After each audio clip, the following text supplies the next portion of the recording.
Here's these pants that I wanted to hem.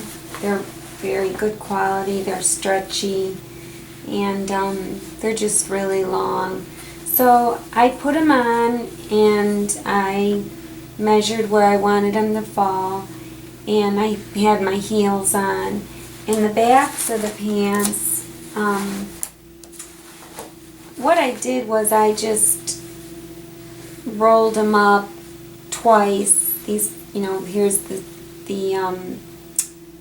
seam that's already, or the hem that's already on them. So I rolled them up twice and then tried them, and then I was like, that seems pretty good. And so then I measured with my seam gauge what this amount was of the original hem, this amount here, and it was 4 millimeters. So I put, I figured, okay, that's 4 millimeters. So I rolled it twice, so then I probably wanted 8 millimeters. So then I put this on 8 millimeters, and then the first thing I did though was I did it on the sides. So I did 8 millimeters on the sides. The sides are usually longer on a hem, it seems, because otherwise it looks kind of funny. And so I measured one side and pinned it right at the seam, matching my seam lines, and then I did that to the other side and matched the seams at 8 millimeters. But what I noticed was when you're wearing high heels, the back of the pants, okay, so this is the back, I wanted it to come a little higher because I wanted it to show the heel a little bit. So you'll notice that this is just slightly higher than the 8 millimeter, not even by much, because I couldn't really get it up too much higher without messing everything up. And then, but the front, I actually wanted a little lower than 8 millimeters because I kind of didn't want it flip-flopping around. I know that's probably the style now to have it short in front, but so I went, looks like 1/8 of an inch higher than 8 millimeters on the front. So I just kind of, scrunched it down a little. So that's kind of how I did it. So what I'm going to do now is I'm going to take it to the ironing board and I'm going to iron this because that's where I want it, and I want to make it real crisp before I cut, because I'm going to cut this band off after I iron it, and then this is going to be my new seam, or new width of my hem. So I'm going to iron this, then I'm going to cut this off, then I'm going to serge the raw edge, just serge it so it's pretty. But I don't have a serger, so I'm going to use my M foot on my Janome and do like an overcast. And then after that, I'm going to use my blind hem foot and hem them. So I'll be right back. I'm going to go iron this first. Okay, so I ironed them.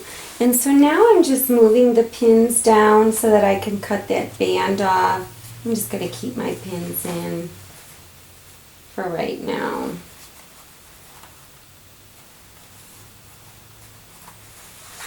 So I'm just going to use the edge of the existing band to cut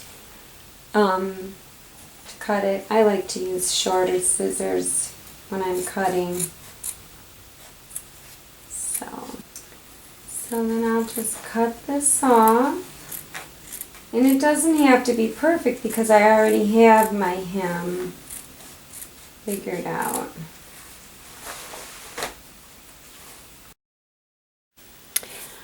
Okay, so I trimmed it all up, and So now I'm just going to take the pins out because I want to serge or overcast or overlock. And I want to finish this edge.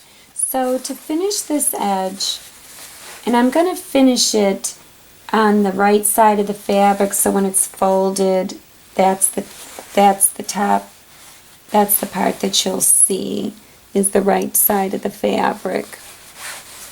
If you look inside. So I'm going to do it like this and go all the way around. So I have to put in my, it's called the M foot, and it's I think it is called an overlock foot, but it's got an M on it. It's Janome. And what's going to happen is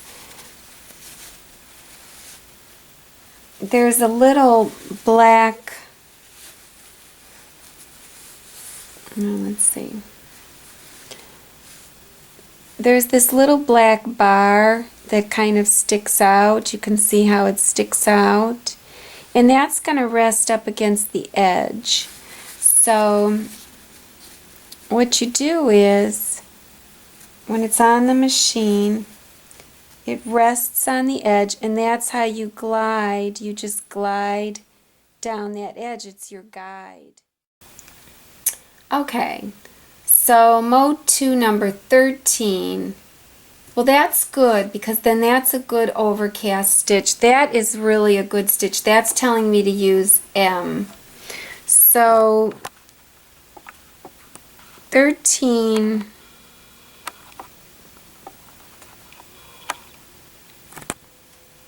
is this one here. So it's similar. Instead of that, it's got the stitches up there at the top.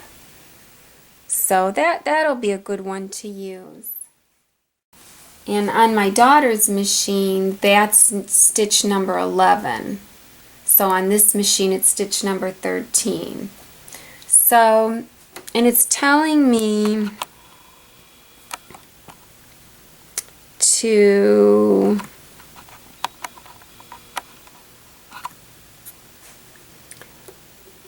use my tension between 6 and 8, so I'm just going to put it on 6. And it's set at a stitch width of 7 millimeters and a stitch length of 2.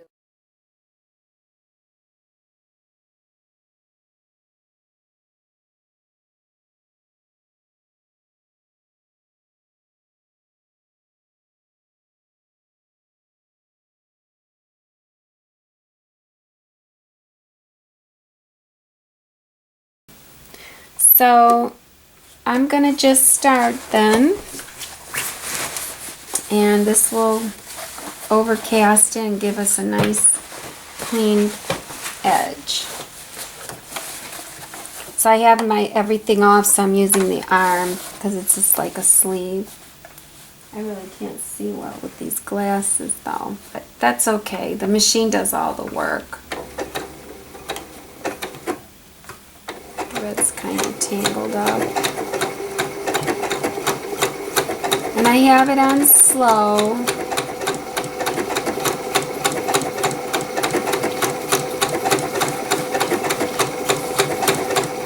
So I'm just basically guiding it. I'm not doing anything. I'm just letting the feet feed it. And start going a little faster.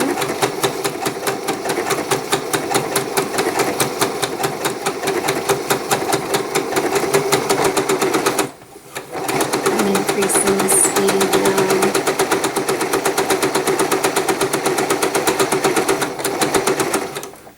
now. When I get here, I just want to make sure that feeds under. Sometimes I take my awl and just kind of stick it under there just to make sure. And see, it's not. So I always start it with the needle down, so that, you know, when I stop it, the needle's down. So I'm going to lift that up, push that under, and continue.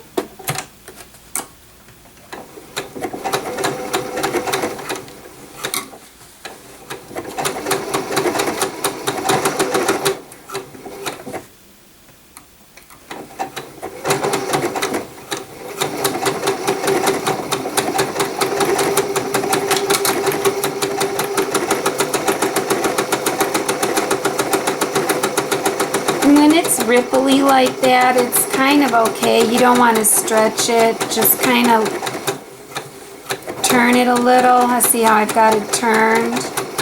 Then it'll feed straight in. That's just because it's stretched fabric and it's already been used. These were hand-me-downs.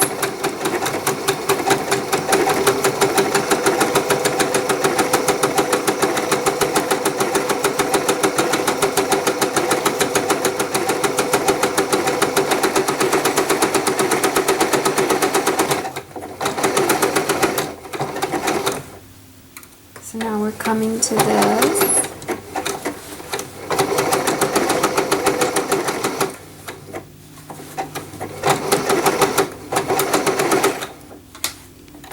I just want to make sure it's going to feed okay.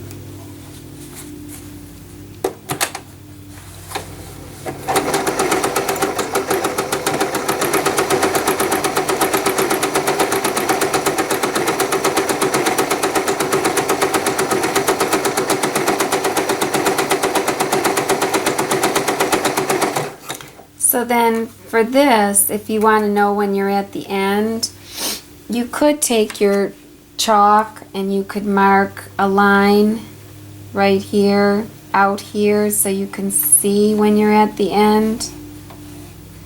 Or you could put a pin, you know, just out there, so you know when this reaches the needle. Either or.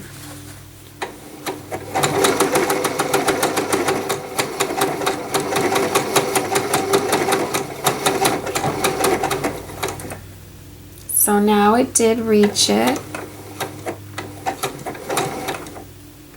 So I'm going to wait for it to go on the fabric, and I'm going to hit reverse because then it'll end the stitch for me. So it did the locking stitch. So you just hold the foot pedal down while it does that, and then lift it up, and we're done with this one. Now, I don't know if you can use, if I could use the other stitches with foot M, but I'm pretty sure you can. Like, I could try it. A lot of times you have to go like this a little bit to pull it out when you're done, because it gets caught in these little bars.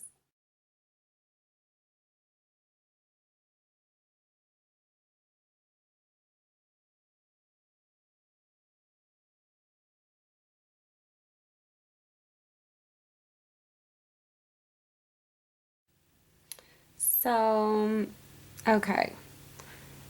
So foot C only has 2 little bars. So you could see that that jumps over 5 millimeters by default, whereas foot M jumps over 7 millimeters because it had the 3 bars. So let's just... So both foots are good, just for different reasons, or different stitches.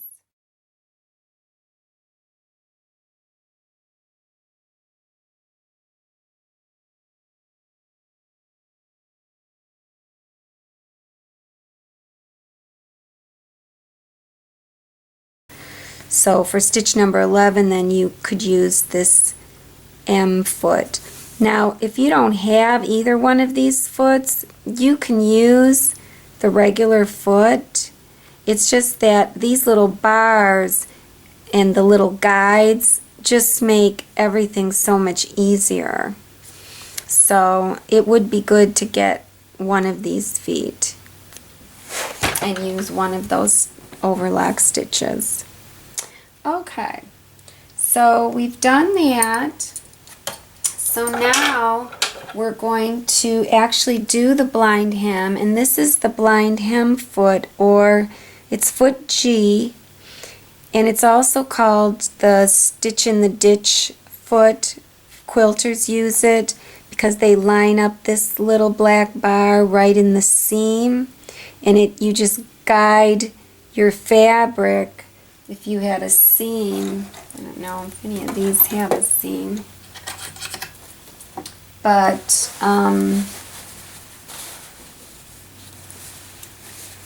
like here, I don't know if you could see this, it's not really a seam, but you would just guide the fabric along there and that would be your guide. It would just really fit in there and you'd have a nice straight stitch over onto the right of that. Say if you wanted to do a nice top stitch, this foot is invaluable for that. So we'll go ahead and put that in, and I'm just going to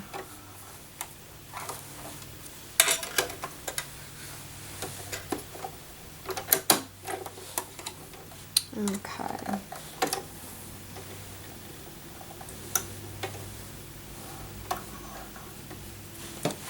Use my awl for this.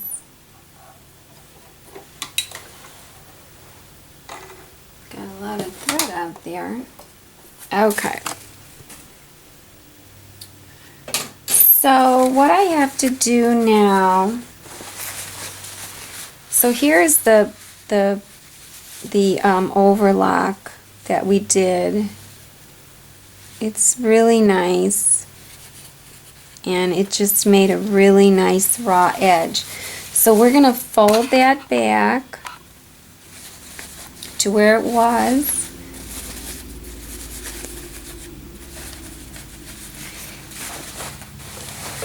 And now this is the tricky part.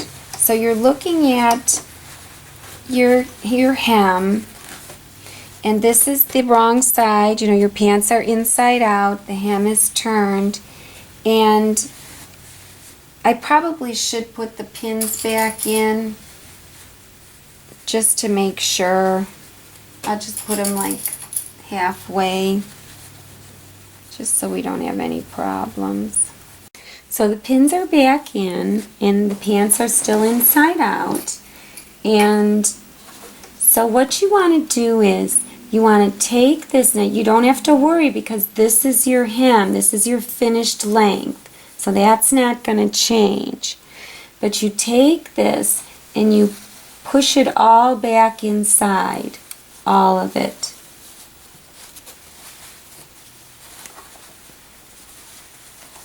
So that now the only thing that's sticking out, let me zoom in a little, is your overlock stitches. And what you want to do is now you want to go around and pin. Some people don't even do that. They just stick it in there the way it is. And I use it, see, I could have it like this and have these sticking out a lot.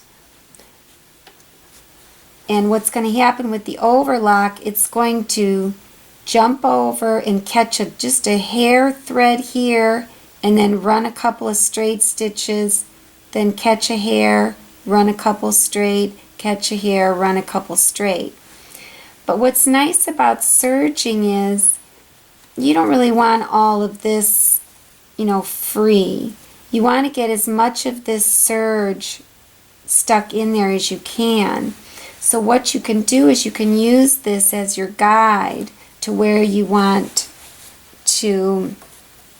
So you can actually go like this and just have a little bit of the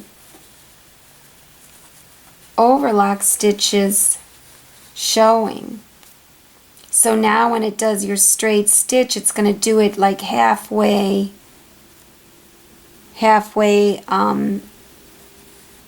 between this 7 millimeters. So it'll be 3.5 millimeters right dead in the center. Or you could just, you know, bring it out a little more and use this line as your guide.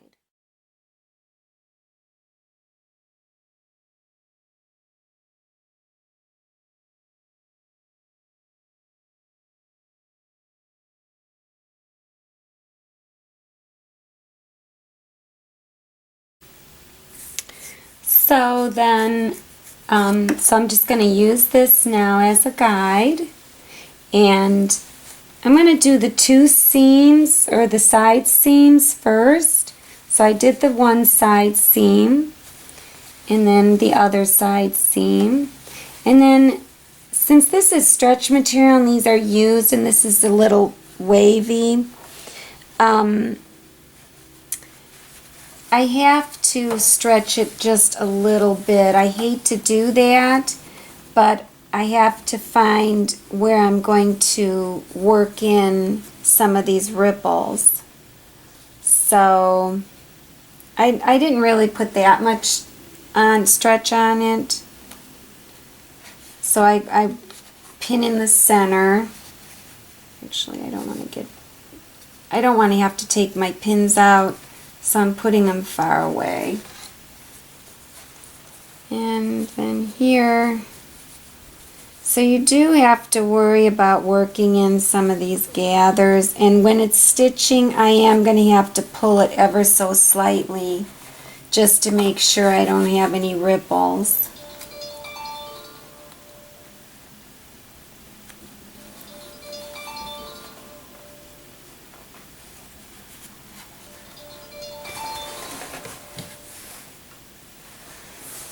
So then I'll do the same thing on this side, and I'll pin it. And I'll just pause this. Okay, it's all pinned and we're ready to go.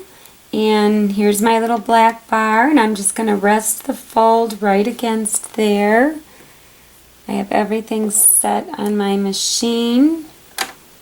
So I'm pretty sure it's going to stitch out just the way I want. This is the inside seam here, so I'm starting just ahead of it so that I could kind of run fast over it. Hopefully it's not going to cause me too many problems. I am going to take my pin out before I get there. So I'm just going to start it and see where it goes. And it's on slow. So it's going good. It's going to sew my straight line just in front of, almost in the center, and it looks like it is picking up the thread. Just see, I could take this needle and move it more to the left so it picks up more of this, but it won't be as blind. This little hair of fabric that the needle is picking up when it juts to the left is so small right now. So we're going to go ahead. It's doing its locking, so it's straight stitching, then it's going over, straight and over, straight. Oh wait, I forgot. Oop, and I forgot to put my needle down. I wanted to glide over this quickly, so I'm going to pull the back a little bit as I try and glide over this hump.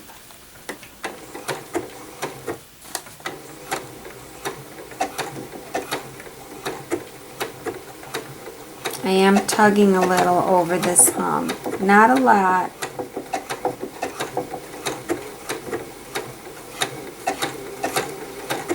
Just wanted to make sure I can get over that, and we're in the clear. So I'm speeding it up now. I wasn't going to take out the pins, but now I want to. So I'm barely putting any pressure at all on this.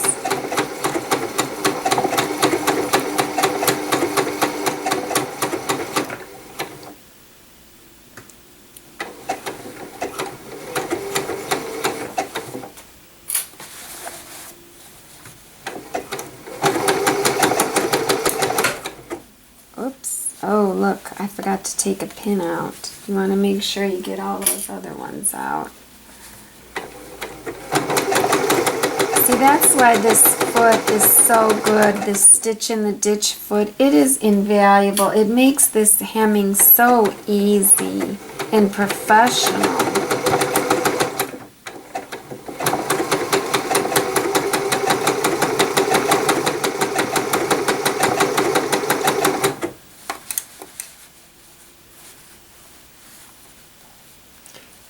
So now here comes another doozy. So we gotta kind of whip over this.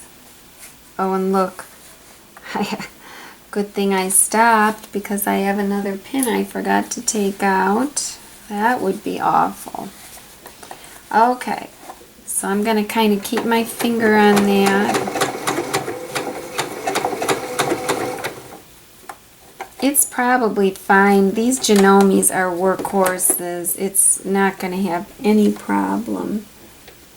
Got to keep it in the bar though. Okay.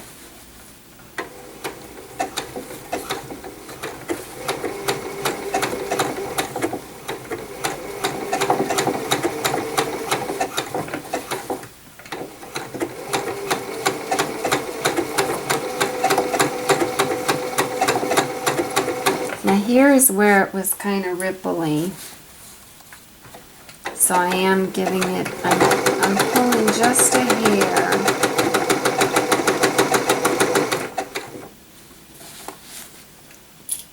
And I'm already to the front.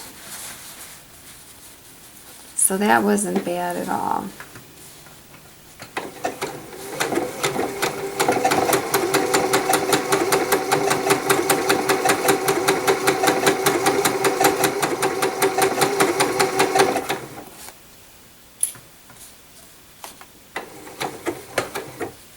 And I'm going to go ahead and mark this.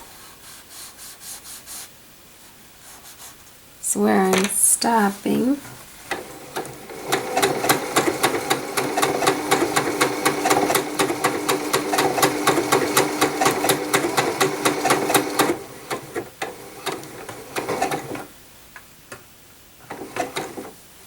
So I stopped it while it was on this overlock part to the right, because you don't want it to do your locking stitch on the blind hem part. So now it's stopped there. I'm going to press the back stitch button once and hold the foot pedal down, and it did its locking stitch. Lift the needle up, and this is the same thing. You got to sometimes you have to jiggle it to take it out. Cut your threads.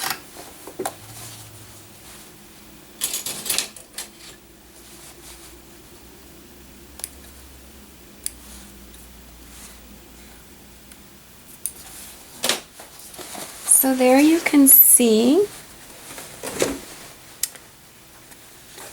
I don't know if you can see how it kind of, you can see the little stitches, how it kind of came over and grabbed a little bit and then did a straight stitch, grabbed a little bit, did a straight stitch, grabbed. And now we just pull it back out. Remember, this was our original hem. And if you look on the back, there's your blind hem. Now see, that was at 0.6, the default. And you can see it. I can see that. You know, I used the wrong, that thread looks brown against here.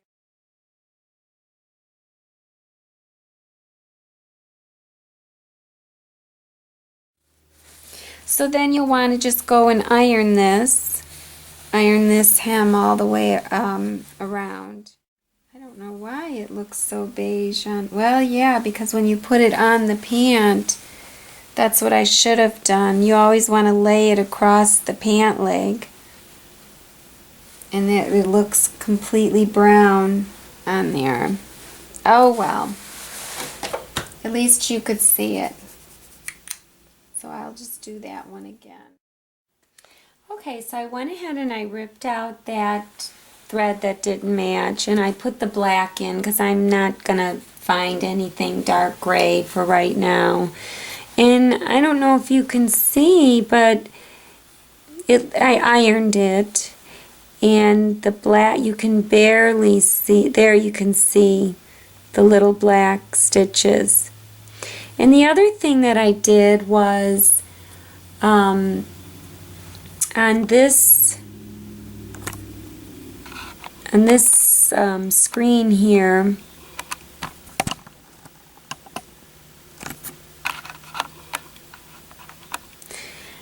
I changed the stitch length to 2.5 because I always use 2.5. I have my machine set, even my straight stitch, I have the default set to 2.5.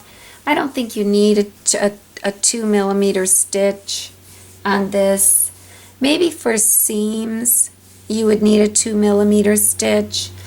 And then I also changed the stitch width where it jumps from left to right to 0.4 instead of 0.6, because now when it jumps to the left, it doesn't jump as far, so it doesn't make as big of a stitch. The stitch is actually smaller, the blind part is smaller, and then it doesn't jump to the right as far either.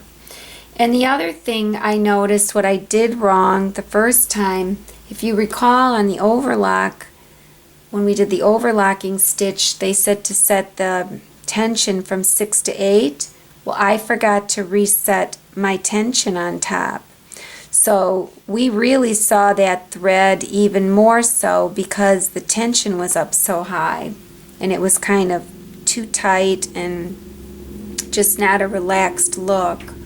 So this tension is calling for between 1 and 4. So when I redid this, I actually did it on 2, but then I saw that 2, I felt 2 was a little loose, so I moved it up to 3.5, and I think that'll be a good tension.